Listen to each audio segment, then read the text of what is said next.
Medio Oriente, la Secretaría de Relaciones Exteriores ya confirmó el desalojo de 136 mexicanos que se encontraban en la zona del conflicto, mientras que Estados Unidos sigue pensando si va a entrar o no va a entrar a la guerra. Para hablar más de esto, nos vamos a enlazar con el internacionalista Dejar Mihalovic. Buenos días, Dejan, ¿cómo estás? Primero dime bien cómo se pronuncia tu nombre. Lo hiciste muy bien, Dejan Mihailovich, sin Mu- problema. Muy Muchísimas buen día, gracias. aquí ya buenas tardes, ¿Dónde desde estás? Serbia, En la Serbia. península balcánica. Cuéntanos un poco, ¿cómo ves la situación de lo que está pasando en Medio Oriente? ¿Crees que Estados Unidos va a entrar a la guerra? ¿O simplemente Trump está haciendo lo que le gusta, que es estirar las cosas? Depende cómo lo ves. Para muchos, Estados Unidos ya está dentro de esta guerra de manera implícita. Ahora, queda por esperar si Donald Trump tome la decisión de ventilar o publicar abiertamente este apoyo y que Estados Unidos también participe de manera directa. Recuerdo que hace un par de semanas J.D. Vance decía que las guerras ya no son tan rentables como antes y que Estados Unidos no tiene una intención clara de involucrarse en ningún conflicto nuevo, pero con ellos nunca se sabe.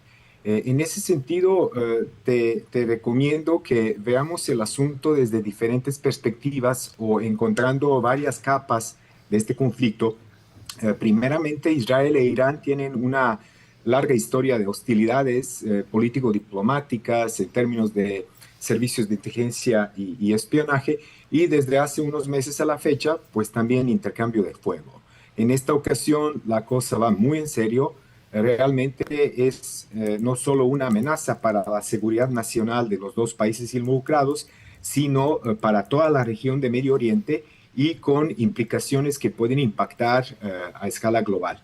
En este momento seguimos a la expectativa si es posible o no abrir algunos canales para ver si es posible que los dos países se sientan sobre una mesa y negociar primero alto el fuego y después las condiciones bajo las cuales se va a ir manteniendo la relación entre ambos. Junto con Turquía, Arabia Saudí, Irán e Israel, por decirlo de alguna manera, pelean lo que es el liderazgo regional en esta zona. Y pues la verdad, para un ciudadano común es bastante difícil entender ese entramado, ese laberinto, bastante complicado en términos de alianzas y enemistades. Lo que estamos observando es una preocupación por el actual gobierno de Israel de que Irán puede llegar a tener arma nuclear. Por otro lado, Rafael Grossi, el titular de la Agencia Internacional de Energía Atómica, en diferentes ocasiones los días pasados decía que no Muy hay buenos días. absolutamente ningún indicio de que Irán posee arma nuclear y mucho menos que esté a punto de tenerla. Por otro lado, pues sabemos muy bien que Irán tiene una política exterior donde quiere establecer lazos de alianza con diferentes grupos que el gobierno iraní apoya. Me refiero a Hezbollah en Líbano, a los hutíes en Yemen, algunos grupos Shii en Siria y en Irak. Y en ese sentido, pues estamos ante esta expectativa de ver si esto va a escalar. Me temo que hay mayor probabilidad de que si en próximos 2 o 3 días no tengamos un alto al fuego, que esto va a tener proporciones que nadie quiera. Depende de los medios que uno siga. Por ejemplo, si uno ve la televisión estatal iraní, de repente dice que ha dado fuertes golpes a Israel. ¿Cómo tomarías tú esta información? Mira, yo conozco bastante bien, no me considero un experto absoluto en esta región, pero he tenido la oportunidad de recorrer diferentes países desde los años 80 prácticamente a la fecha. Y en caso de Irán, pues obviamente es un estado teocrático, pero sí es un estado que tiene una política exterior bastante bien definida. Sabe muy bien qué países considera como amenaza para su seguridad nacional y qué países o qué regiones del mundo puede tratar de manera amistosa para establecer lazos de cooperación, etcétera. Estos golpes de las que habla la cadena nacional iraní se refieren precisamente a la capacidad militar de este país para dañar algunas instalaciones del ejército en el territorio israelí. Hay una disproporción, te lo digo, porque en términos de poder militar, si tú empiezas a sopesar y ves de tú a tú el poder de Israel, el poder militar de Israel y de Irán, Israel tiene ventaja, sobre todo porque prácticamente todo espacio aéreo occidental de Irán es altamente vulnerable en este momento. La Fuerza Aérea Israelí hace operaciones prácticamente sin ninguna resistencia, pero Irán tiene diferentes tipos de misiles de mediano alcance precisamente que pueden caer sobre Tel Aviv, cosa que aconteció, y otras partes de Irán, dañando severamente las instalaciones de las fuerzas de defensa israelí.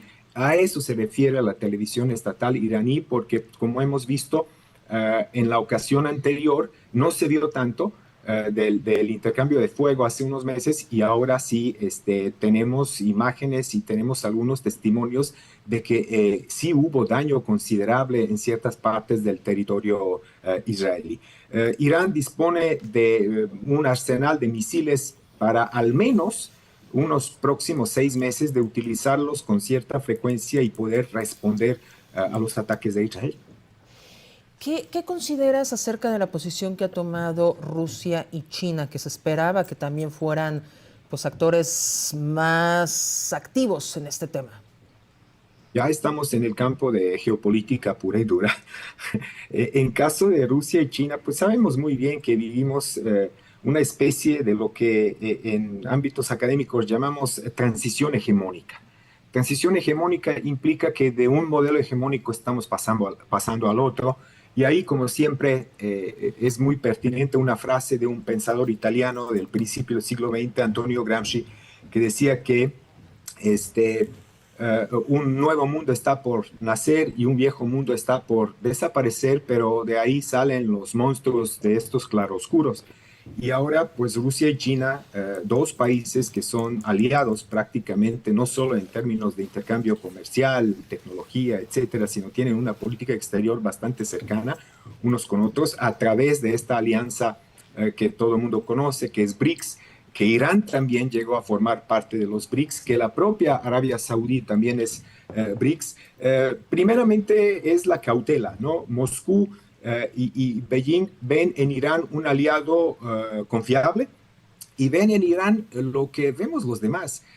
¿Sabes una cosa? Irán es el único país de Medio Oriente que, te guste o no, disfruta de una soberanía plena, absoluta. Y en ese sentido también si le agregas de que la mayor reserva del petróleo del mundo es Golfo Pérsico. La segunda mayor reserva del petróleo en el mundo es Mar Caspio. Basta solo echar un vistazo al mapa mundi y ver dónde está Irán. O sea, tienes una línea vertical de norte a sur, precisamente desde Mar Caspio hasta el Golfo Pérsico, y tanto para Rusia como para China esto es de vital importancia. Irán prácticamente controla lo que es el estrecho de Hormuz, por ahí pasan 30% del comercio global, y tiene sus aliados en el Mar Rojo, los hutíes, el estrecho de Bab el-Mandeb, por donde pasa 12% del comercio mundial.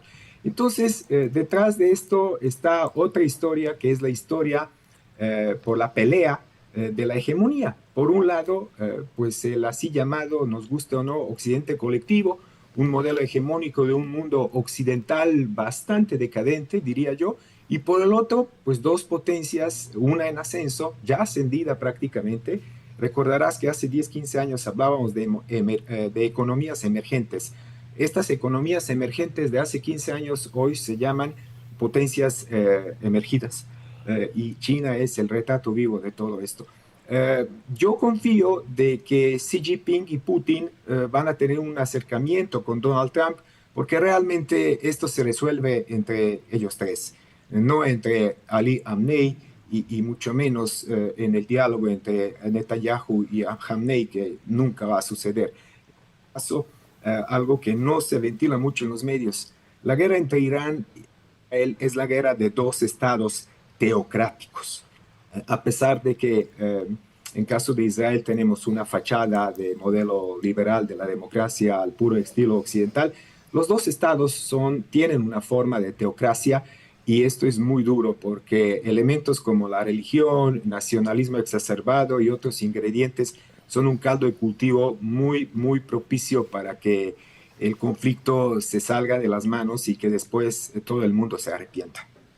Al interior de Estados Unidos estamos viendo bastante rechazo a las políticas migratorias de Donald Trump, estas marchas que fueron muy interesantes el sábado pasado, el de No Reyes. ¿Qué crees que pasaría con la opinión pública en Estados Unidos si Estados Unidos entra otra vez a una guerra que no es suya? Sería muy difícil para la actual administración. Eh, Mira, nosotros podemos observar que al menos en últimos 15 años el sistema mundo capitalista está atravesando una crisis estructural muy dura. Cuando me refiero a esto, pienso en que se trata de una crisis de carácter universal, de alcance global y con una duración completamente incierta. Desde hace 15 o 20 años, cuando tú hablabas de la migración, hablabas de gente que salía de sus hogares para buscar una mejor vida, ¿no? Mejores condiciones. Las olas de migración fueron objetos de estudio para los demógrafos. Hoy estamos hablando de national security, ¿no? ¿En qué momento la migración como concepto dejó de ser un objeto de estudio de la demografía y se volvió una cuestión de seguridad nacional e internacional, con todos estos ingredientes de criminalizar a las personas que buscan o que migran de un país a otro, de declararlos como ilegales y de aplicar fuerza, discriminación, exclusión y todo tipo de padecimientos que ellos experimentan.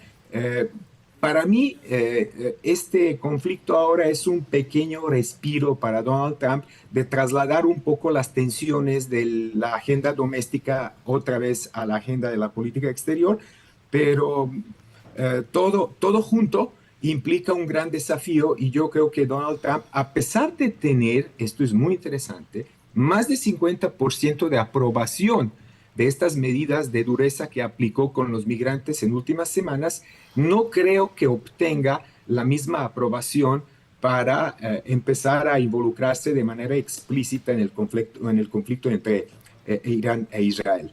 Que los estadounidenses otra vez experimenten cómo cadáveres de sus jóvenes caídos en otros campos de batalla lleguen en bolsas negras, no creo que esto caiga bien en la opinión pública estadounidense. Eso es lo principal que esperamos, ¿no? Que la opinión pública esté informada y que no acepte entrar en un conflicto armado. ¿Creerías que se puede llegar a una negociación en el corto tiempo para un cese al fuego importante?